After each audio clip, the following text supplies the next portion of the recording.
नमस्कार दोस्तों। आज हम मुंशी प्रेमचंद जी द्वारा लिखित कहानी को सुनने जा रहे हैं, जिसका शीर्षक है बूढ़ी काकी। मुंशी प्रेमचंद जी का असली नाम धनपत राय श्रीवास्तव था। वे हिंदी और उर्दू के महान लेखक थे। कहानी कुछ इस प्रकार है। बुढ़ापा बहुधा बचपन का पुनरागमन हुआ करता है।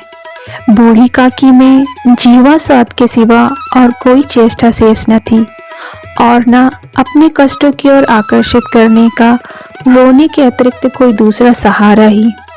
समस्त इंद्रियां, नेत्र, हाथ और पैर जवाब दे चुके थे। पृथ्वी पर पड़ी रहती और घर वाले कोई बात उनकी इच्छा के प्रतिकूल करते, भोजन का समय टल जाता या उसका परिणाम पूर्ण न होता, अथवा बाजार से कोई वस्तु आती और उन्हें न मिलती तो ये रोने लगती। उनका रोना सिसकना साधारण रोना न था। वे गला फाड़ फाड़ कर रोती थी। उनके पतिदेव को स्वर्ग सिधारे कालांतर हो चुका था। बेटे तरुण होकर चल बसे थे। अब एक भतीजे के अलावा और कोई न था। उसी भतीजे के नाम उन्होंने अपनी सारी संपत्ति लिख दी। भतीजे ने सारी संपत्ति लिखाते समय खूब लंबे चौड़े वादे किए, किंतु वे सब वादे केवल कुली डिपो के दलालों के दिखाए हुए सब्जबाग थे। यद्यपि उस संपत्ति की वार्षिक आय 150 रुपए से कम न थी, तथापि बूढ़ी काकी को पेट भर भोजन भी कठिनाई से मिलता था। इसमें उनके भतीजे पंडित बुद्धिराम का अपराध था अथवा उनकी अर्धांगिनी श्रीमती रूपा का, इसका निर्णय करना सहज नहीं। बुद्धिराम स्वभाव के सज्जन थे, किंतु उसी समय तक जबकि उनके कोष पर आंच न आए। रूपा स्वभाव से तीव्र थी, पर ईश्वर से डरती थी। अतएव बूढ़ी काकी को उसकी तीव्रता उतनी न खलती थी जितनी बुद्धिराम की भलमन साहत। बुद्धिराम को कभी कभी अपने अत्याचार का खेद होता था। विचारते थे, इसी संपत्ति के कारण मैं इस समय भला मानुष बना बैठा हूँ। यदि भौतिक आश्वासन और सूखी सहानुभूति से स्थिति में सुधार हो सकता हो, उन्हें कदाचित कोई आपत्ति न होती, परंतु विशेष व्यय का भय उनकी सुचेष्टा को दबाए रखता था। यहाँ तक कि यदि द्वार पर कोई भला आदमी बैठा होता और बूढ़ी काकी उस समय अपना राग अलापने लगती, तो वे आग हो जाते और घर में आकर उन्हें जोर से डांटते। लड़कों को बुड्ढों से स्वाभाविक विद्वेष होता ही है, और फिर जब माता पिता का यह रंग देखते तो वे बूढ़ी काकी को और सताया करते। कोई चुटकी काटकर भागता, कोई उन पर पानी की कुल्ली कर देता।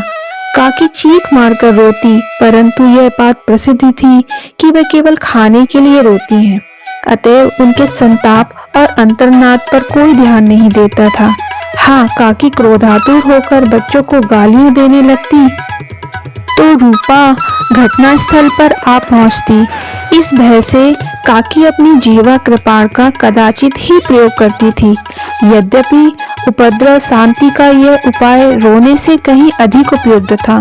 संपूर्ण परिवार में यदि काकी से किसी को अनुराग था तो वह बुद्धिराम की छोटी लड़की लाडली थी। लाडली अपने दोनों भाइयों के भय से अपने हिस्से की मिठाई चबैना बूढ़ी काकी के पास बैठकर खाया करती थी।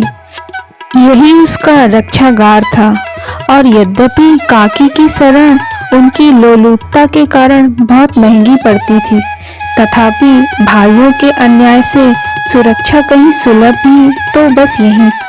इनकी स्वार्थानुकूलता ने उन दोनों में सहानुभूति का आरोपण कर दिया था।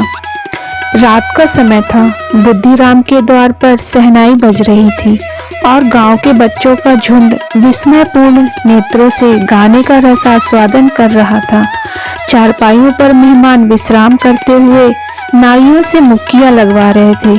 समीप खड़ा भाट बिरुदावली सुना रहा था और कुछ भावज्ञ मेहमानों की वाह वाह पर ऐसा खुश हो रहा था मानो इस वाह वाह का यथार्थ में वही अधिकारी है। दो एक अंग्रेजी पढ़े हुए नवयुवक इन व्यवहारों से उदासीन थे। वे इस गंवार मंडली में बोलना अथवा सम्मिलित होना अपनी प्रतिष्ठा के प्रतिकूल समझते थे। आज बुद्धिराम के बड़े लड़के मुखराम का तिलक आया है। यह उसी का उत्सव है। घर के भीतर स्त्रियां गा रही थीं और रूपा मेहमानों के लिए भोजन में व्यस्त थी। भट्टियों पर कढ़ाई चढ़ रही थी। एक में पूड़ियाँ कचौड़ियाँ निकल रही थीं, दूसरे में अन्न पकवान बनते थे। एक बड़े हंडे में मसालेदार तरकारी पक रही थी। घी और मसाले की क्षुधापूर्वक सुगंधी चारों ओर फैली हुई थी। बूढ़ी काकी अपनी कोठरी में शोक में विचार की भांति बैठी हुई थी। यह स्वाद मिश्रित सुगंधी उसे बेचैन कर रही थी। वे मन ही मन विचार कर रही थी, संभवतः मुझे पूड़ियाँ ना मिलेंगी। इतनी देर हो गई, कोई भोजन लेकर नहीं आया। मालूम होता है सब लोग भोजन करके जा चुके हैं। मेरे लिए कुछ न बचा। यह सोचकर उसे रोना आया, परंतु अपशगुन के भय से वह रो न सकी। आहा, कैसी सुगंधी है!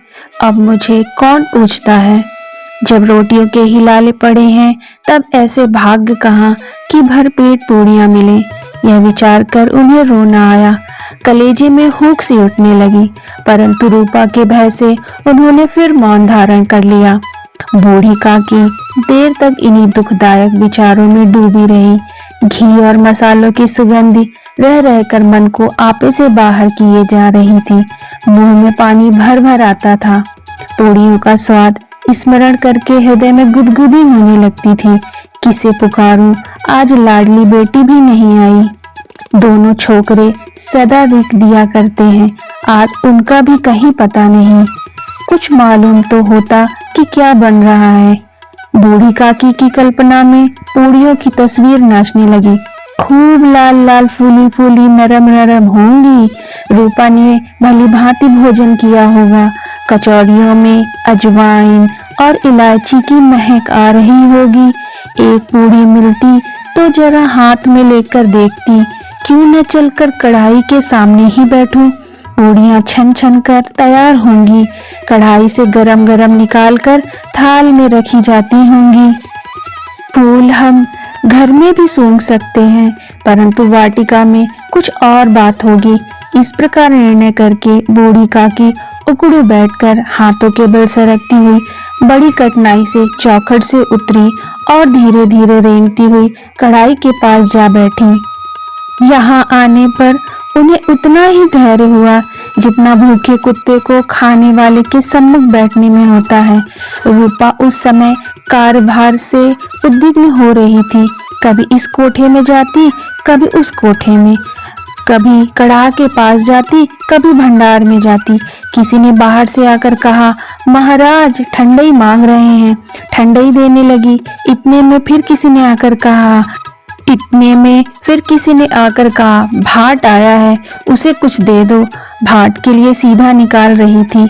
एक तीसरे आदमी ने आकर पूछा, अभी भोजन तैयार होने में कितना विलंब है? जरा ढोल मजीरा उतार दो। बेचारी अकेली स्त्री दौड़ते दौड़ते व्याकुल हो रही थी, झुंझलाती थी, कुढ़ती थी, परंतु क्रोध प्रकट करने का अवसर न पाती थी। भय होता कहीं पड़ोसी ने यह न कहने लगे कि इतने में उबल पड़ी। प्यास से स्वयं कंठ सूख रहा था।